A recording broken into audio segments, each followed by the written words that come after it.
Hi guys, it's Amy and you have found Amy Loves Crochet. Thank you so much for your time. I really do appreciate you clicking on my video. I wanted to share with you my Hexi cardigan that I made. There's so many patterns out there. There are so many patterns out there. And I couldn't kind of make up my mind on certain aspects of the sweater, so I was kind of changing it up as I went, and it's kind of a mismatch of different patterns. So before I get into it, I'm just going to say the moral of my story today is kind of pick a pattern that you like most of the sweater or the item, and then just change a little bit. I'm a big advocate for change it up, do something different, use a different size hook, use a different stitch count, you know, those types of things, just to kind of make it your own. But in this case, I think I took too many mixed up things to put together, and I'm not 1000% pleased with it. But I bought this yarn to make a sweater for sure. And no, that's not true. I bought the yarn because I was a crazy maniac buying a bunch of Caron cakes and Bernat Pops off eBay because I wanted to fill my yarn stash early on. So I've had this yarn for some time. And this specific cake of yarn, I had 3 of them that were cellophane together, and they were like, you know, that perfect colorway. I was waiting for that perfect pattern. I knew I wanted to make a sweater, just was waiting for the right one to come along. And there's so many hexagon cardies out there. Hexi cardigans, hexi cardies, hexagon cardigans. There are so many of them out there. I was sort of taking liberties to change things up as I was going. I mean, we all know that they start with 2 hexis. 2 hexagons, and then you fold them in half and then put them together and sew it up. So some that said it was a no-sew project. I like that. I like to just crochet and not necessarily sew so much. But I don't know what happened with this. I mean, I love the finished product, don't get me wrong, but if I were doing it again, I wouldn't have done it the same way. So first I'll put it on and show it to you. Ta-da! I would like to have made it a little bit more wide because I'm a little bit fat right now. My winter weight's still here. So I would have liked to have a little bit more of the yarn here, but I kind of ran out. So what I did is I had 3, this is 3 cakes of the Caron regular cakes. This is how much I had left from all 3 cakes, and this is about 40 grams left over. So I used 3 cakes of the Caron cakes, and they are 200 grams each. So I had 600 grams to start with. It's 80% acrylic and 20% wool. It is a medium 4 weight, and it requests or suggests a 5mm hook. This is called Fairy Cake, and as you can see, the colorway is just gorgeous. I wish I had more of the dark blue, but it was a very minty. There are different colorways through here, but it's hard to tell the difference because they're very similar. You can tell a little bit on the sleeve where the different colorways are here. See, there's a different one here than is here. It's hard to tell. One's a little more minty than the other, a little more green than the other. But anyway, so I was following a couple of different patterns as I was going. As I was trying to make it up, change it up and make it my own, there were some different aspects. You know, you can't necessarily pull pieces from each different pattern and put it together and make it cohesive, because the reason that they do this on that pattern is because of this. Well, I didn't follow up with this. So it is a little bit goofy, specifically in that a couple of places. When you take the 2 hexagons and put them together, you sew across the top of one of them to make the sleeve, to connect it here. And this person happened to do the seam on the outside. And so Amy did the seam on the outside. But then in looking at it, I would have rather that been on the inside, you know, so that your, the right side out here, it doesn't have the seam up on the top, because guess what? When you get to the next part of the arm, it doesn't have that seam anymore. So that's a bit wackadoo in my brain. I didn't like that. The next thing I did was these are all clusters of 3 double crochet. And as I wanted my arm to get skinnier, I went down to 2 double crochets in those clusters. And I think that you can really tell, see, there's like this drop off right here. So I wasn't pleased about that. I would have liked that to look, well, it doesn't look too bad when I'm wearing it, but when I'm holding it up, you can really see that break off there. Some of the seams started way up here. I mean, cuff started way up here and was tight all the way down. I didn't want that. So yeah, find a pattern that you like the way and the colorways. So like one of the ones I was watching, she's doing a different color each row. Like that's very specific, but I'm working with a color changing cake. So I'm trying to just let it flow naturally. So the two hexagons, here's the center of each of the hexagons. And what I did was start with 2 cakes and worked each one up by itself so that I was color matched the same way all the way through.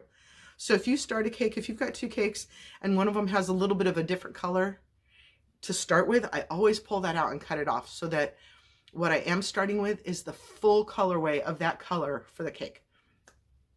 So that was a little bit different, was doing my seam here, and then I did a seam here, a single crochet right here,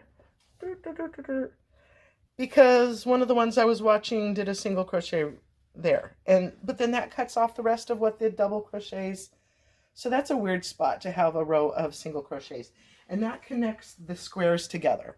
So I don't know if you're supposed to connect them. Well, supposed to is just not a word in crochet, right? Because you can really do anything you want. But to follow the pattern, I think I would have spent a little bit more time looking for a pattern that I liked most of it, and then just change one little bit of it. I think I have like 3 or 4 different flavors of cardigans in here, and it kind of mismatched all around. So like here's another spot. Here is where this white square is the top corner. See, this white square here is the corner of the hexie, and then the mint one is the next square down. Like I should have done 2 whites here to be that corner, but I thought I was doing something right in that I only ended it with 1 there, so that, and then I didn't know if when I was coming around with my single crochets, if I would pretend, fake grab down there to make it look like, not fake, but grab my hook down into that and make it look like a connection, like another one of the clusters. I'm not sure what I was thinking. I was trying to play it by ear and do it for the first time, and I think there was just too many different flavors going on. So like here, like I wasn't sure what to do here. I've got the seam connecting the hexagons here, and then I needed to do some single crochet rows. When I put it on, it felt really, it was pulling really, really bad between these stitches. So I did a row of single crochets to help sort of make that stronger. But now it's just, so that's weird. That's going to be a, back behind my hair, at the back of my neck, so it doesn't really matter. And then when you come around the rounds here, so like I have a little bit of more yarn that I thought, well, I could put an extra row down the center of the lapel area because I wanted it to be a little bit fuller, a little bit more covering the front of my body. But I wasn't sure what to do here because now the top, this row of single crochets is in the blue, and so the dark blue, and so if I started here just in that corner to try to work some stitches down, my color wouldn't match, and then I got all weird about what I was going to do about that. So sometimes when I think I need a solid color just so that I'll stop being weird about the way the color plays out, that's a thought that goes into my mind, and then I'm just, one solid color is boring. I like to have the color changes. So that'll be something that's like a constant process with me is, am I doing too much color work? Am I allowing the colorway to play out the way that it should? Or am I messing around with too much color controlling? And like I said, I didn't necessarily want to do every other row or every couple of rows or something like that, but the way that it was playing out, I needed my eye to be, the symmetry of the color was important for me on this one.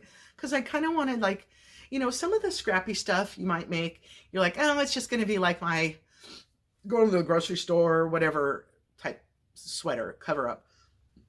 But in your brain sometimes too, you think, oh, well, I want to make a nice looking cover up so I can wear it to church or wear it to a nice place or whatever. So I kind of thought that I really wanted to stay more, I don't want to say mature, but not so silly in my color changes. Like I wanted this to be specific. So I'm really pleased with the way that it turned out.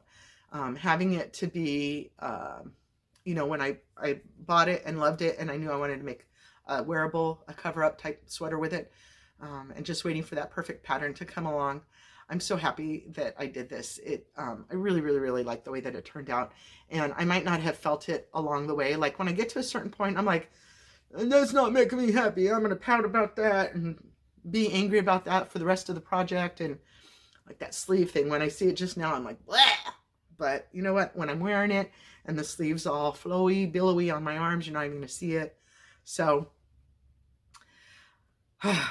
I'm glad I got this done. It was a big one on my list, and so I think I can relax a little bit now. So alrighty guys, I hope you've enjoyed the video today.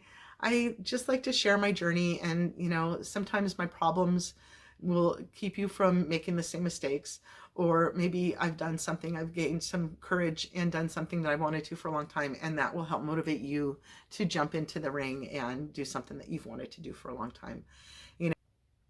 I don't ever claim to be super smart at this crochet stuff, but I am getting a little bit more brave. And so that's what I like to share with you, is to get out there and try, because I feel so glad that I made this. Didn't feel like it at the time, but at the other side of it, you can look back and go, look what I made, right? So, all right, guys, I hope you have a wonderfully blessed day. Please come back and see me again. Thanks so much for your time. Bye-bye.